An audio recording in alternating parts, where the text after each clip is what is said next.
பகுத்தாய்ந்து வைக்கிற ஒரு தத்துவம்.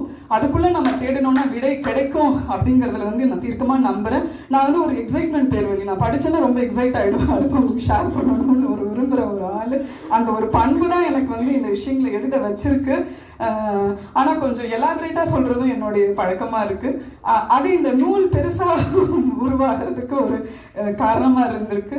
ஸோ இந்த இடது திருப்பத்துக்கு காரணமாக இருந்த இரா ஜவஹர் அவர்களுக்கு நான் அவங்களை அப்பான்னு தான் கூப்பிடுவேன். நான் ரொம்ப அவங்கள்ட்ட லாஸ்ட்டாக தான் நான் போனேன். அவங்களுக்கு அப்போ நான் போனபோது 3rd ஸ்டேஜ் கேன்சர். எனக்கும் அவங்களுக்கு we had very less time. அப்போ அந்த காலகட்டத்துலேயும் எனக்கு இந்த விஷயத்தை அவங்க செஞ்சுட்டு மறைஞ்சாங்க அப்படிங்கிறது எனக்கு ரொம்ப நெகிழ்ச்சியான ஒரு தருணமாக இருக்குது. ஸோ அவங்களுக்கு இந்த நூலை நான் சமர்ப்பிச்சுக்கிறேன். இந்த பயணத்தில் நான் வரதில் நான் சொன்ன மாதிரி ஓவியா, ஈவன் பொன்ஸ்லாம் காலேஜ் படிக்கும்போது நானும் ஒரு அண்ணா யூனிவர்சிட்டி கேம்பஸில் தான் படித்தோம். பெண்களுடைய பொருளாதார சுதந்திரம்